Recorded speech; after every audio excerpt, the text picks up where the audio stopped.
जय सिया राम। आप सभी को गुरु पूर्णिमा की बहुत बहुत शुभकामनाएं। ये दास आप सभी के गुरुजनों के चरणों में बहुत बहुत प्रणाम करता है, उनका स्मरण करता है। मैं उन सभी गुरुओं के चरणों में प्रणाम करता हूँ जिन गुरुओं के कारण शिष्य लोगों का कल्याण होता है। अखंड मंडलाकारम व्याप्तम चेन चराचरम तत्परम दर्शितम येन तस्मै श्री गुरुवे नमः। जो निर्गुण ब्रह्म है, जिनकी लीला वेद गाते हैं, नेति नेति कह के रह जाते हैं, जो सगुण रूप में अवतरित होते हैं, राम रूप में, कृष्ण रूप में, उन भगवान के दर्शन हमको बिना गुरु की कृपा से नहीं हो सकते। क्योंकि दशरथ जी के जीवन में भगवान कब आए? जब उनके जीवन में गुरु हुए, गुरु के सानिध्य में जाते हैं। गुरु जी ने आशीर्वाद दिया है कि तुम्हारे यहाँ भगवान आएंगे और शक्तियों समेत अवतार लेंगे, 3 भाइयों के रूप में आएंगे। तो हम सभी लोग गुरु दिवसी पे गुरु का पूजन करते हैं। जो गुरु जी ने मंत्र दिया है उस मंत्र को हम जपते हैं। उन मंत्रों को जपकर, मंत्र की भी कुछ विधियां होती हैं, आसन लगाकर, और मंत्र को उंगलियों पे नहीं जपा जाता है। मंत्र को कभी जीभ से नहीं, मंत्र कभी होठों पर चल के किसी को मालूम पड़े कि हमारा मंत्र क्या है, वो मंत्र ऐसे नहीं जपता। उसकी मंत्र की विधि है। नाम जप की कोई विधि नहीं है, क्योंकि नाम जब सोते हुए, क्रोध में, कैसे भी लीजिए, पर मंत्र की कुछ विधियां हैं। जिसको आसन बिछाकर बैठना चाहिए और उसके बाद होठ नहीं चलनी चाहिए। मंत्र जो गुरु देते हैं उसको गोपनीय होता है। आजकल तो बड़े बड़े गुरु लोग हैं, देखो हमको भी बड़े बड़े गुरु चाहिए। बड़े गुरु से उद्धार नहीं होगा, ये ध्यान रखिए। समर्थ गुरु होने चाहिए, समर्थ रामदास होने चाहिए, तुलसीदास जी जैसे होने चाहिए, कबीरदास जी जैसे होने चाहिए। स्वयं तर गए और जितने जो भी शिष्य थे उन सबका भी कल्याण हो गया। गुरु की बातों के कहने के अनुसार, जो गुरु कह रहे हैं, उपदेश दे रहे हैं, उनके कथन के अनुसार चलने से हमारा कल्याण होगा। गुरु बिन, तुलसीदास जी अनाउंसमेंट करते हैं, कह दिया बिल्कुल चौपाई में कि गुरु बिना भव निधि तरिये न कोई, जो विरंची शंकर समोई। हम कितने भी ज्ञानी बन जाएं, वेदों का पूरा अध्ययन हमारे भीतर हो, वेद पूरे जानकार हो, शास्त्रों का जानकार पूरे हो, यदि देखो दशरथ जी सब कुछ जानने वाले थे, फिर भी देखिए आप राम जी को गुरु की आवश्यकता थी नहीं। पर गुरु जीवन में नहीं है तो समझिए हमारा जीवन बिल्कुल शून्य है। देवता यदि रुष्ट हो जाते हैं तो महादेव बचा लेते हैं। मेरी आप बात ध्यान रखना, महादेव बचा लेंगे। और महादेव यदि रुष्ट हो जाएं तो गुरु बचा लेंगे। और गुरु यदि रुष्ट हो जाएं तो आप ध्यान रखना, गुरु यदि रुष्ट हो जाए तो हमारे इष्ट भी हमारी रक्षा नहीं कर सकते। गुरु स्त्राता देवो रुष्टे गुरु स्त्राता गुरु रुष्टे ना कश्चन गुरु स्त्राता गुरु स्त्राता ना संशय। ये बिल्कुल संशय ना करिए, गुरु की कृपा से हम बचे हैं। और जीवन में हमने जो भी कुछ पाया है, जो भी कुछ हम पर समृद्धि है, ज्ञान है, भक्ति है, कुछ भी है हमारे पास, संपत्ति है, तो वो गुरु की ही कृपा से है। तो ऐसे गुरु जी के चरणों से देखो, श्री गुरु चरण सरोज रज निज मन मुकुर सुधार बरनऊ रघुवर विमल जसु जो धायक फल चार।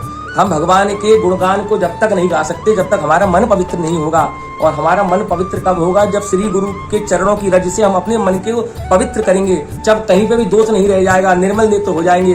शंकर भगवान के 3 नेत्र हैं, एक भाल में, और हमारे भी 3 नेत्र होते हैं। 2 तो हमारे सामने है, पर एक हमारे भीतर है। जो भीतर का नेत्र हमारा कब खुलेगा? जब गुरु जी के चरणों की रज से हम अपने मन को साफ करेंगे, तो कहीं कोई विकार नहीं रह जाएगा। समस्त हर जगह सिया राम में सब जग जानी, तरुण प्रदाम जोरी झुक पानी। तो ऐसे गुरु का प्रभाव है। तो ऐसे गुरुओं के साथ यदि कोई द्रोह करता है, कोई कपट करता है, तो आप काकभूषण जी की कथा को जानते हैं। गुरु से द्रोह करने वाले को कोई भी रख नहीं सकता, कोई भी बिठा नहीं सकता। और आप ऐसे गुरुओं से भी बिल्कुल सावधान रहिए कि कलयुग में आप देखिए, त्रेता में हनुमान जी जा रहे थे तो कालनेमी नाम का कहने लगा मैं गुरु हूँ तो मैं मंत्र दूंगा। तो कलयुग में ज्यादातर बड़े बड़े गुरुओं के चक्कर में मत पड़ना। जो बड़े बड़े गुरु हैं हम बड़े गुरु बनाएंगे, जो जिनके पास हम जा नहीं सके, अपनी समस्या नहीं बता सके।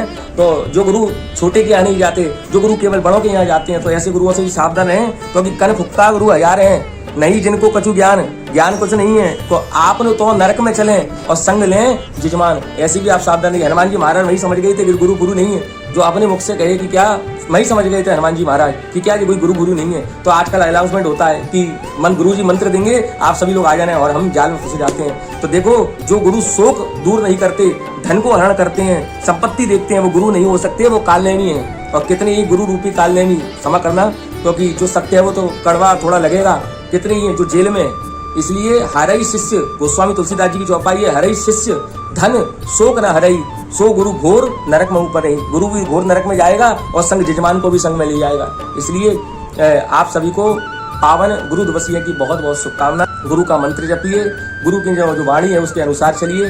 गुरु का नित्य प्रतिदिन आप मंत्र, यदि गुरु जी ने जो आपको मंत्र दिया है, आप यदि उनका मंत्र नहीं जपोगे तो आपका बिल्कुल भी कल्याण नहीं होगा। मंत्र आपके जो कान में मिला है, जो गोपनीय है, उस मंत्र को आप सुबह शाम उसका स्मरण करिए, आसन बिछाइए।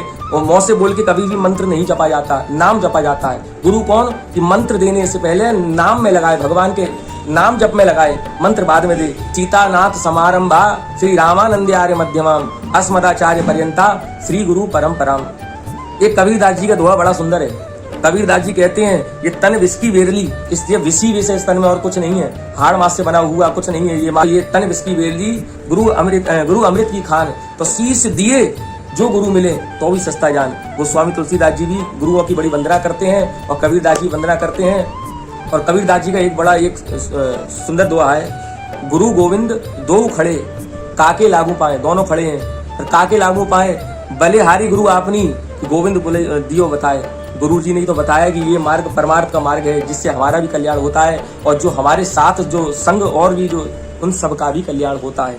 तो आप सभी के गुरुजनों के चरणों में मैं पावन प्रणाम करता हूँ और आप सभी को बहुत बहुत शुभकामनाएं। गुरु पूर्णिमा की जय सिया राम।